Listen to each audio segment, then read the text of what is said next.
Welcome back.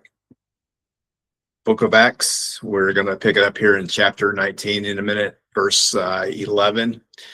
So just to recap where we left off, basically, Paul had entered into Corinth, where he met up with Aquila and Priscilla, having been kicked out from Rome from Claudius. And I think I failed to mention, but the reason why is because for the fact that during that time, Christianity was infiltrating and taking root in Rome, and the Jews themselves were causing riots. And so historically, over this man named Crestus, who we understand to be Christ or the Christos, okay? And so they met up there in Corinth, and then from there, Paul and Aquila and Priscilla would travel down up into Ephesians, okay? And so, but while he was in Corinth, we remember that he had the trial with Gallio, where the Jews tried to get Paul in trouble with the law. But once Gallio heard about the fact that what they had tried to accuse Paul of, he just didn't really have any interest. He basically just threw the whole case out. And they ended up beating one of the rulers of the synagogue there, Sosthenes, who had actually, from 1 Corinthians chapter 1, verse 1, actually ultimately converted to Christianity there. So they had come to Ephesus in chapter 18, and then this is where Paul will eventually leave Aquila and Priscilla there while he will travel on. So he had mentioned that hopefully he would return, and that's what this chapter 19 is about, predominantly, where he will return back to Ephesus. In the meanwhile, while that Priscilla and Aquila were at Corinth, there came a man out from Alexandria, Egypt, who was very eloquent in the scriptures, very knowledgeable. His name was Apollo. And then he was met with in a private setting with Aquila and Priscilla. They kind of helped him with the minor details, and then from there he would go up into Corinth to help teach and so forth. So it would be from 1 Corinthians chapter 3, verse 6, where Paul would make the statement that I have planted, Apollos watered, but God gave the increase, and so forth. So where we're picking it up now is Paul has again started his third missionary journey. He has traveled all the way up through the Sicilian gates, all the way across the region of Galatia. He's come all the way to the far western side, where he's going to meet up here in Ephesians with the Ephesians here. So with that being said, he had just ministered or witnessed to the Judeans there in the temple. Some of them believed, some of them did not. So he took those that did believe, and he would teach daily in the hall there of Tyrannus, being a lecture hall. And then during the day he would work, and in the evening most likely he would teach. Okay, so with that being said, chapter 19, verse 11. And so it says, and God was doing extraordinary miracles by the hands of Paul. And so that even handkerchiefs, or the sweat cloths, that his bandana, or aprons, being that he was a tent maker, so he would have wore these aprons, to keep the sawdust and the paint, the thinner, and so forth, basically off his clothes. The aprons that had touched his skin were carried away to the sick, and their diseases left them, and the evil spirits came out of them. And so naturally, like I mentioned, he would work during the day and also teaching as well in the hall of Tyrannus. This made me remember the time when the woman had touched the hem of Christ's garment, in Matthew chapter 9, where she had said to herself that if I just can only touch the garment, I shall be made whole there. So verse 13, then some of the itinerant or the vagabond Jewish exorcist undertook to invoke the name of the Lord Jesus over those who had evil spirits, saying, I adjure you by the Jesus whom Paul proclaims. In other words, I charge you as under an oath. And so, being that they basically revealed their distance away from the faith, and this would be like an armchair general going out into the field trying to lead well-seasoned soldiers into battle. It just didn't fly that way, especially expecting them to obey in that sense. So they had no business to do this, and clearly did not really truly believe in the name of Jesus there. So, and 7 sons of a Jewish high priest named Sceva were doing this also, and also including the priest here as well. Okay, and so being that the name of Sceva, there just isn't any recordings of any priest lines named after Sceva. So being that this most likely is a fake, a Kenite, and make a note of Ezra chapter 2, verse 62, where Ezra did a head count and also found that there was many fakes and Nethinims mixed in, and they put them out of the priesthood there as well. Okay.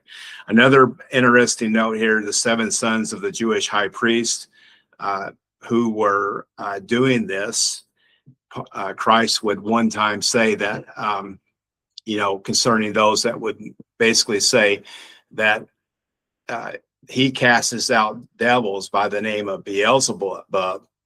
And so Jesus would reply and say, well, if I do that, then how do your sons cast them out? And so the irony of it is that they didn't. Okay. So what we're going to see here is that they're attempting to cast out, and verse 15, but the evil spirit answered them, and this would be emphatically, Jesus I know, and Paul I recognize, I'm acquainted with, but who are you? And the man in whom was the evil spirit leaped on them, mastered all of them, and overpowered them, so that they fled out of that house naked and wounded, basically beating them into submission. And this became known to all the residents of Ephesus, both Judeans and Greeks, and fear fell upon all, and the name of the Lord Jesus was extolled.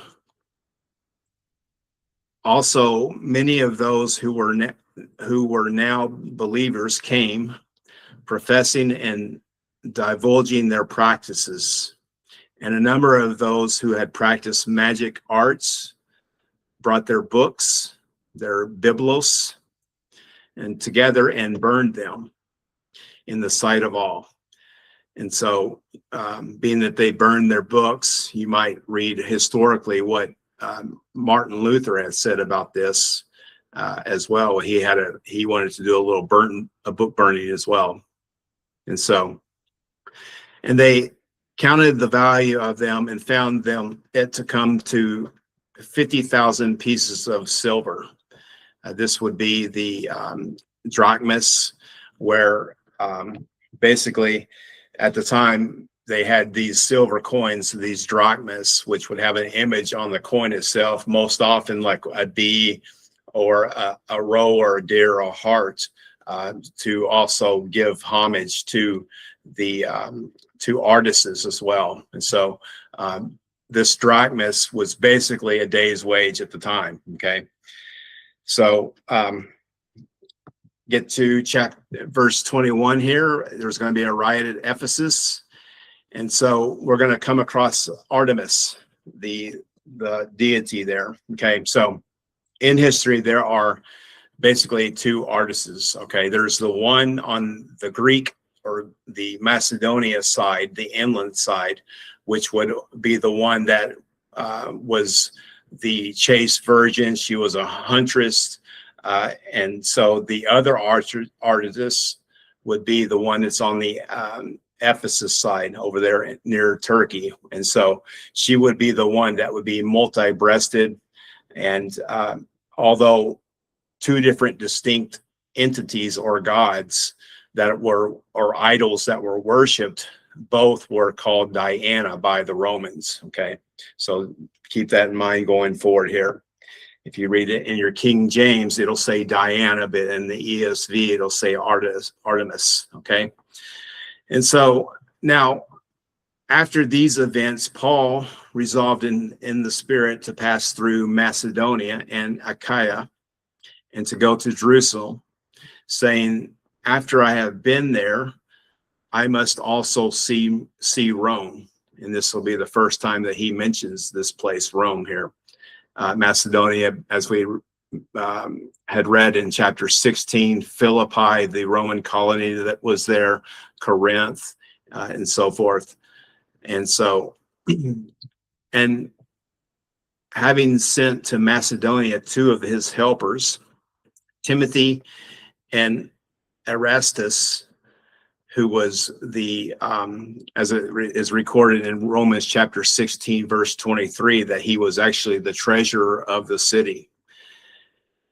He himself stayed in Asia for a while, okay, being that this would be Asia Minor, the west side of Galatia. And about that time, there arose no little disturbance concerning the way, meaning the Christian movement.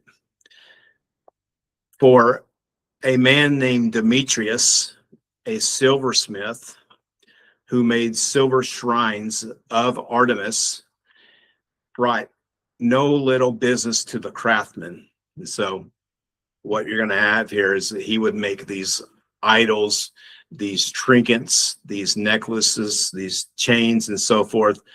And Artemis being the, as I mentioned, she would be the deity that stood upright, a female goddess that had multi-breast on her personage there. And so basically symbolizing the bountiness of nature.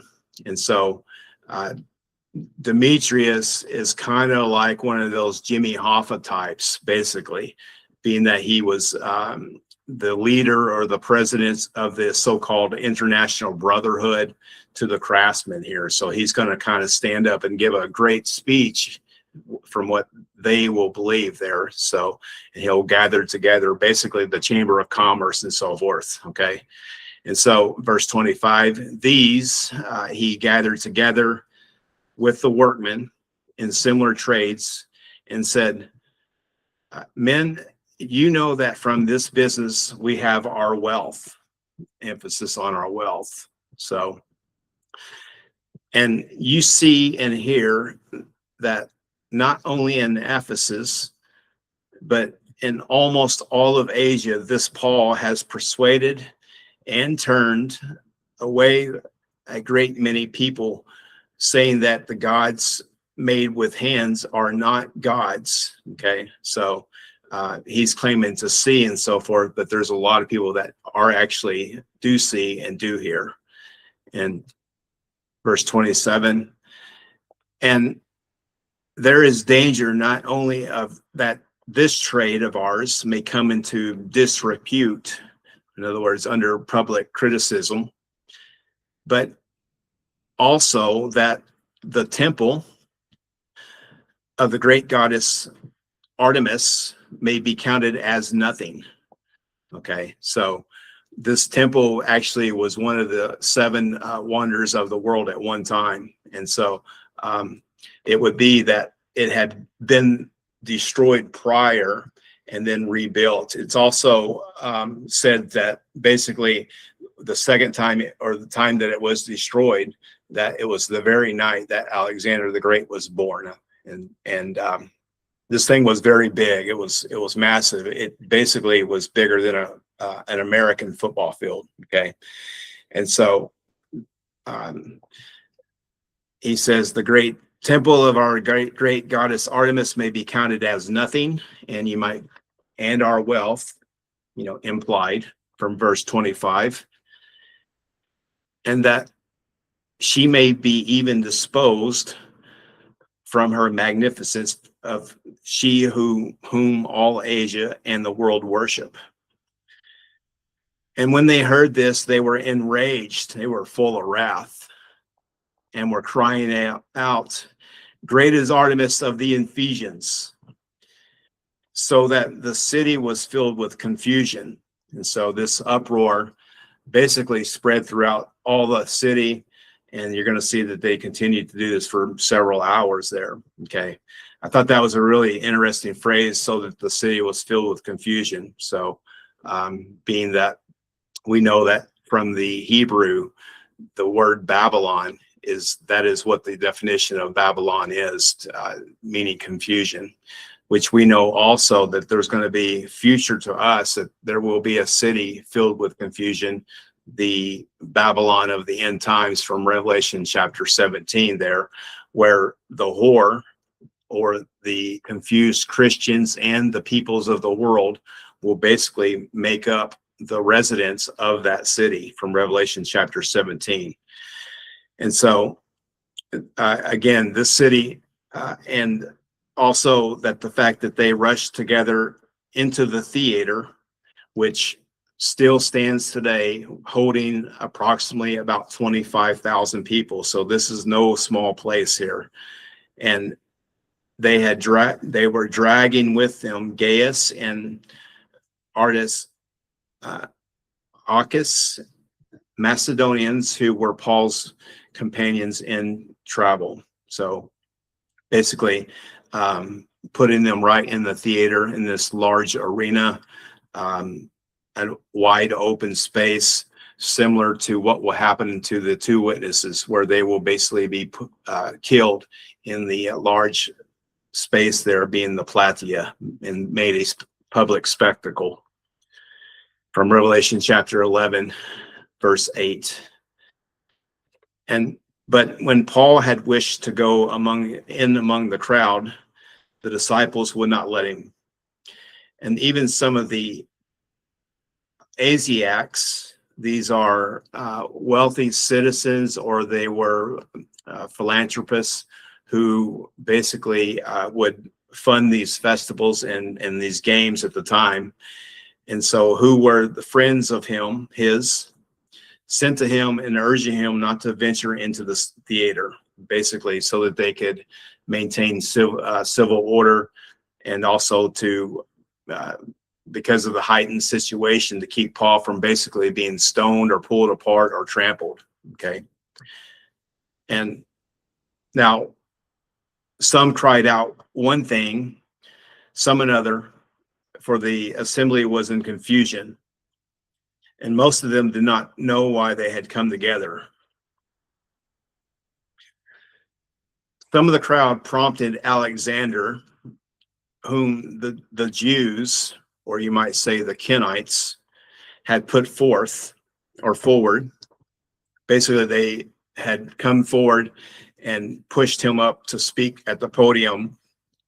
And so that Alexander, motioning with his hand, he wanted to make a defense to the crowd. Okay. And so Paul would later recall this event, and the being that Alexander was actually mentioned as the coppersmith, who had showed forth and laid many evil charges against Paul, as Paul would later explain in 2 Timothy chapter 4, verse 14 as well. So he's going to try to appease the people. And so it appears that Alexander was getting ready to explain that as a Jew, we have nothing to do with this, and we're not responsible for this. The problem was not caused by Jews, but by those of the way, meaning the Christian way. However, he's not going to really get that chance, because they're going to basically see that they're going to see that he was a Jew and recognizing him, and they're going to override him with their voice there. Verse 34. And so, but when they recognized that he was a Jew, for about 2 hours, they all cried out with one voice, "Great is Artemis of the Ephesians." And when the town clerk, or the scribe, has a whole different ring to it when you pull the Greek out, the scribe, he had quieted the crowd, and he said, "Men of Ephesus, who is there who does not know that the city of the Ephesians is temple keeper of the great Artemis, and of the sacred stone that fell from the sky?" So, being that they had believed that this stone, or this meteorite, had fell from Zeus himself. "Seeing that these things cannot be denied, you ought to be quiet and do nothing rash." And so basically saying it is necessary that you be quiet. All right. "For you have brought these men here who are neither sacrilegious," meaning they're not desecrators, they're not temple robbers, nor blasphemers of our goddess. In other words, what he's really saying is there's no real crime that you can sit here and charge Paul with. All right.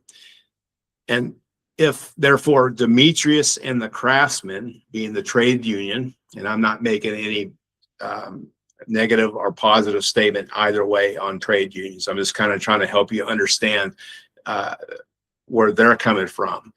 And so if they have a complaint against anyone, the courts are open, and there are proconsuls, being the governors.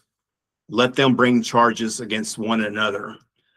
But if you seek anything further, it shall be settled in the regular assembly," meaning in a legal manner. "For we really are in danger of being charged with rioting today, since there is no cause that we can give to justify this commotion." In other words, he's saying that basically we could be perceived as revolting and be charged of this. And when he had said these things, he dismissed the assembly. So you can imagine that was quite a sight. The whole entire theater filled up to the max, 25,000+ people there. The temple, which was bigger than a football field, and the craftsmen and all the people coming together shouting for 2 hours straight concerning, saying that great is Artemis and so forth. So quite a scene there. But again, there was nothing that they could charge Paul with, and they were in danger of being called into question to and by the Romans government that controlled this region here as well.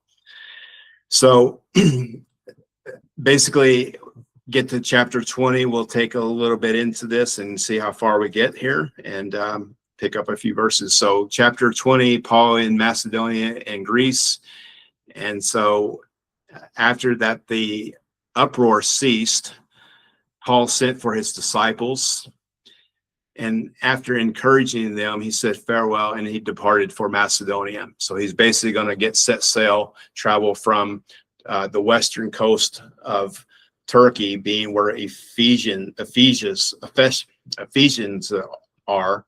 He's going to travel over into the Greece European side, where we had mentioned Philippi, there's Corinth, Athens, and Berea as well. Okay.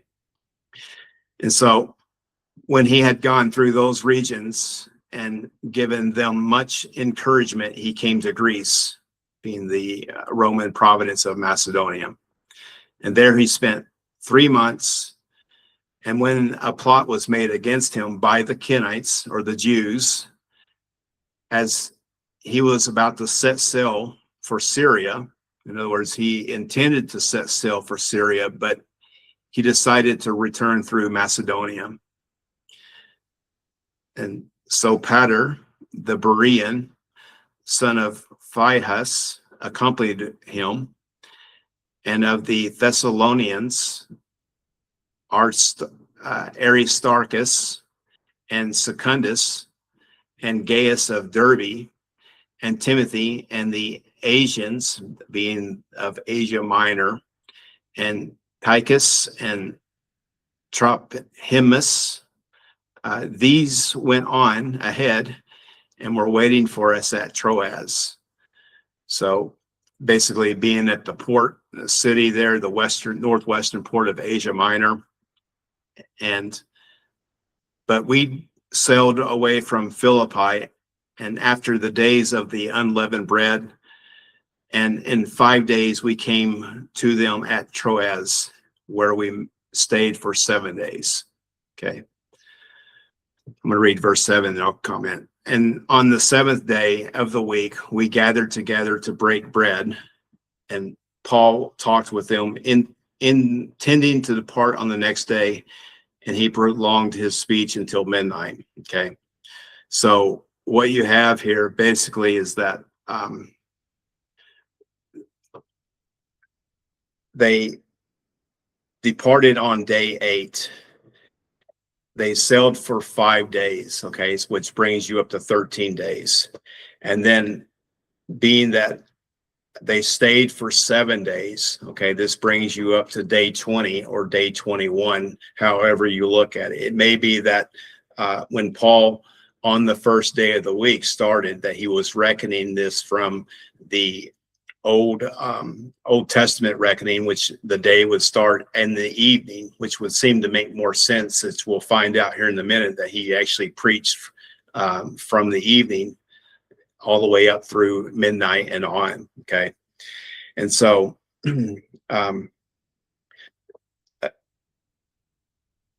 being that they had stayed there for 7 days and did this after the days of the unleavened bread, being that they would basically wait until after Passover. And so the Feast of Unleavened Bread starting on the evening of the Passover and would last for 7 days. Okay. So hopefully that makes sense. But the first day of the week in question, again, most likely being that after the traveling, after sailing on day 8, sailing for 5 days, that brings you to day 13, stayed at Troas for 7, which brings you to day 20. It most likely, possibly, my opinion, he began at evening, or as it states here in verse 7, on the first day of the week, when they were gathered together to break bread. And Paul had talked with them, intending to depart on the next day. And so he prolongs his speech until midnight. All right. And so spiritually speaking, we know that there's also a time at midnight from Matthew chapter 25, verse 6, where there's a cry that's being made. And verse 8, and there were many lamps in the upper rooms where they were gathered. And so also from Matthew chapter 25, verse 4, the wise took oil in their vessels with their lamps. And a young man named Eutychus, which means fortunate, he was sitting at the window. He sank into the deep and deep sleep. And as Paul still talked still longer, and being overcome with sleep, he fell down from the 3rd story and was taken up as dead.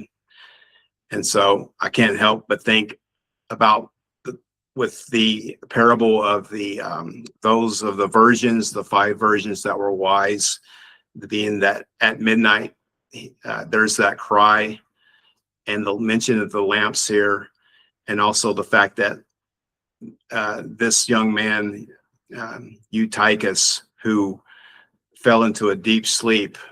It's also stated in that chapter, Matthew chapter 25, that basically the bridegroom tarried and they all slept and slumbered there.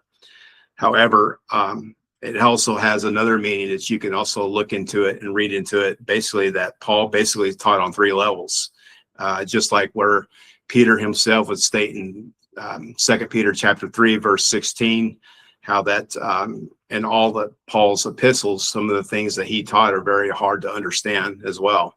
Okay, but this young man fell from the 3rd story. He was taken up as dead, being necros, meaning that it's one that had breathed his last. And so, but Paul had went down and bent over him and taken him in his arms and said, "Do not be alarmed, for his life is in him." So again, we see that spiritually that the dead are raised up again from Matthew chapter 11, verse 5. And when Paul had gone up and had broken bread and eaten, he conversed with them a long while until daybreak.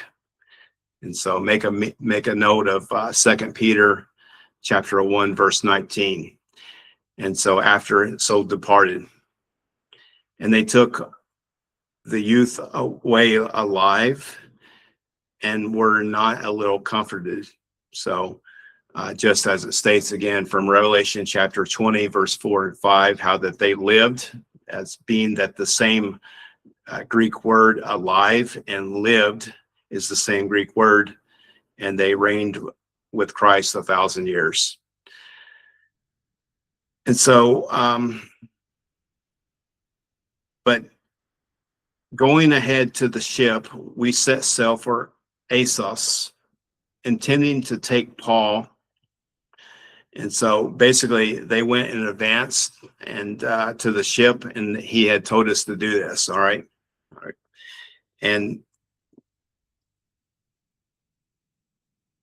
intending to take Paul abroad there, for he had so arranged it this way, intending himself to go by land.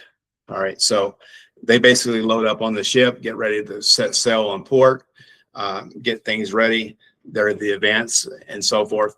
However, Paul himself, although it's not stated exactly why and what his reasons were, he chose not to actually get on the ship at this time. Basically, he chose to walk as the crow flies from Troas over into to Assos. All right, being a 2 to 3 day walk. It might be the fact that he would be reflecting on some things that he had come into knowledge about concerning his future, concerning what would happen in Jerusalem and so forth, because he will mention this later on in chapter 20. So he may be reflecting this, and so finding some resolve. And you'll see that as he'll talk about this in verse 22 and 23. Okay, so verse 14, and when he had met us at Assos, we took him on board, and went to Mytilene, being that this would be the island of Lesbos. And sailing from there, we came the following day opposite of Chios, and the next day we touched at Samos. Basically, he's kind of island jumping back. And on the day that we went to Miletus, for Paul had decided to sail past Ephesus so that he might not have to spend time in Asia, for he was hastening to be at Jerusalem, if possible, on the day of Pentecost, okay, which is 50 days after Passover, where he left off there from Macedonia, okay. So I think that's a good place to stop. And again, just to recap on a couple things, there are 2 Artemises, all right? There's the Artemis on the mainland of the Greek side, which she would be the one that was the chaste virgin. She would be the one with arrows, often accompanied with a deer or a hart, okay? However, on the other side, on the Ephesus side of Galatia, you would have the other goddess, Artemis, who was the multi-breasted idol there. Okay, both called Diana by the Romans. So